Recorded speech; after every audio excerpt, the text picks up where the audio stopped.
Halo fans Persebaya dimanapun Anda berada, jumpa lagi dengan Persebaya Sport. Kali ini Persebaya Sports akan membahas reaksi pelatih Persebaya Surabaya Aji Santoso usai akademinya dirusak oknum supporter di Malang. Sebelum kita lanjutin videonya, jangan lupa subscribe dan nyalakan loncengnya ya, agar kalian dapat notif berita seputar Persebaya. Surya, Ko, ID Denpasar. Aji Santoso langsung bereaksi usai akademi sepak bola miliknya, Aji Santoso International Football Academy, ASIFA, di Malang didatangi, dan dirusak oknum supporter di Kota Malang, Kamis, 24 Februari 2022. ASIFA dirusak oleh oknum supporter di Malang setelah laga Persebaya Surabaya versus Arema FC, di pekan ke-27 BRI Liga 1 2021 hingga 2022 yang berakhir dengan skor 1-0. Kekalahan Arema FC itu sekaligus memutus rantai kemenangan selama 23 laga Singoedan di pentas BRI Liga 1 2021 hingga 2022.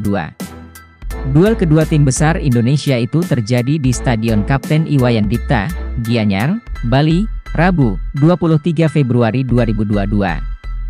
Kekalahan Arema FC itu membuat supporter marah karena merasa tidak puas tim kesayangan mereka takluk dari sang rival, Persebaya.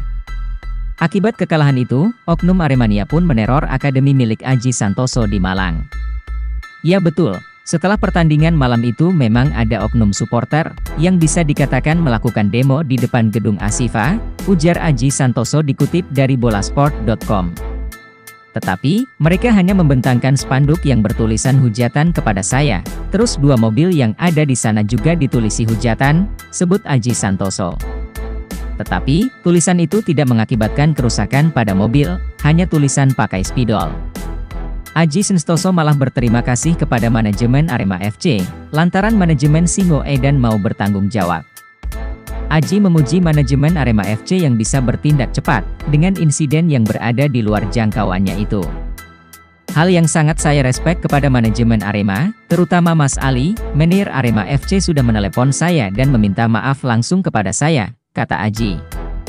Beliau juga menyanggupi membetulkan kerusakan-kerusakan yang ada di ASIFA, terutama mobil, tetapi alhamdulillah tidak ada kerusakan yang berarti. Yang ingin saya garis bawahi adalah, terima kasih buat manajer Arema yang begitu cepat merespons kejadian yang di luar jangkauan beliau, tapi beliau sangat cepat dan tanggap untuk menyelesaikan masalah ini. Aji Santoso merupakan pelatih kelahiran Malang yang merupakan ex-pemain, dan pelatih Arema ini mengatakan, permasalahan tersebut sudah selesai. Aji juga mengingatkan kepada semua pihak bahwa, pada dasarnya rivalitas itu hanya dapat terjadi di tengah lapangan. Kendati demikian, Aji juga sebenarnya memaklumi kemarahan yang ditunjukkan supporter. Apalagi, Persebaya sebagai rival mampu menghentikan rekor tak terkalahkan, Arema FC selama 23 laga. Tentu saja hal itu membuat supporter geram, tetapi Aji tak membenarkan apabila supporter lantas melakukan hal yang membuat timnya malu. Menurutnya, rivalitas di dunia sepak bola memang dapat terjadi di mana saja. Tetapi, menurutnya aroma panas hanya terjadi di lapangan hijau, tak perlu menumpahkan kekecewaan di luar arena. Setelah Pak Manajer berkomunikasi dengan saya, akhirnya permasalahan selesai, tuturnya. Saya juga sudah sampaikan ke beliau, di dunia sepak bola di negara manapun pasti ada rivalitas. Tetapi, akan indah apabila rivalitas itu hanya 90 menit, atau cuma saat berada di lapangan.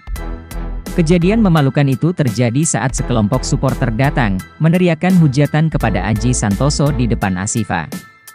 Kemudian pada Kamis, 24 Februari 2022, pagi, diketahui ada sejumlah properti seperti mobil milik ASIFA yang dicoret dengan kata-kata tak pantas. Dua pemain Persebaya Surabaya dipanggil Timnas U19 ikuti TC di Korsel, termasuk Marcelino Ferdinand. Surya, Ko, ID. Dua pemain Persebaya Surabaya bakal ikuti TC Timnas U19 di Korea Selatan, termasuk Marcelino Ferdinand, Jumat, 25 Februari 2022. PSSI telah mengumumkan sebanyak 40 nama yang akan mengikuti TC Timnas U19, yang diagendakan di Korea Selatan. TC Timnas U19 ini merupakan persiapan untuk tampil di Piala Dunia U20 2023, yang akan diselenggarakan di Indonesia. Dua dari 40 nama pemain yang dipanggil berasal dari Persebaya Surabaya. Dua pemain tersebut adalah Marcelino Ferdinand dan Bram Dhani. Nama Marcelino Ferdinand tentu bukan asing, mengingat pemain berusia 17 tahun itu merupakan pilar Persebaya Surabaya di Beri Liga 1 2021. Sementara Bramdhani merupakan jebolan elit pro Akademi PSSI. Pemain berusia 18 tahun asal Jember itu juga sempat terpilih menjadi pemain yang mengikuti program Garuda Select. Melansir bolasport.com, sebelum berangkat ke Korea Selatan, 40 pemain timnas U19 Indonesia akan mengikuti TC di Jakarta pada 2 Maret 2022. Tak berselang lama, skuad Garuda Muda akan bertolak ke negeri Gingseng. Selama di Korea Selatan, timnas U19 Indonesia akan melakukan latih tanding di 2 kota. Pertama di Gyeongsangbuk-do pada 13 hingga 24 Maret 2022, kemudian di Daegu pada 24 Maret, 10 April 2022. Ketua Umum PSSI, Muhammad Iriawan, berharap para pemain timnas U19 Indonesia bisa meningkatkan kemampuan di Korea Selatan. Selain berlatih di sana, timnas U19 Indonesia akan melakoni sejumlah laga uji coba, salah satunya melawan timnas U20 Korea Selatan. Para pemain harus kerja keras, disiplin, fokus demi meningkatkan mental, skill, fisik, dan performa mereka selama di Korea Selatan. TC di Korea Selatan merupakan rangkaian persiapan mengikuti Piala Dunia U20 2023 mendatang, kata Iriawan dilansir bolasport.com dari laman resmi PSSI.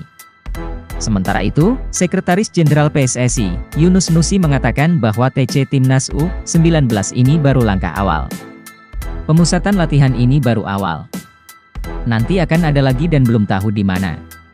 Karena pemain ini bukan yang diproyeksikan pada Piala Dunia U20 pada 2021 lalu, kata Yunus seperti dikutip dari rilis PSSI. Selain melakukan pemusatan latihan, juga akan uji coba dengan tim lokal. Bahkan amat mungkin akan melawan U20 Korsel. Yunus berharap dengan sering melawan tim dan negara yang tangguh, tim U19 Indonesia bisa mencapai puncak penampilannya pada Piala Dunia U20 di Indonesia nanti. Sampai di sini dulu ya dulur bonek bonita. Jangan lupa di-subscribe ya dulur, agar Mimin semangat upload videonya, dan jangan lupa berikan pendapat kalian di kolom komentar. Sampai jumpa di video kami berikutnya.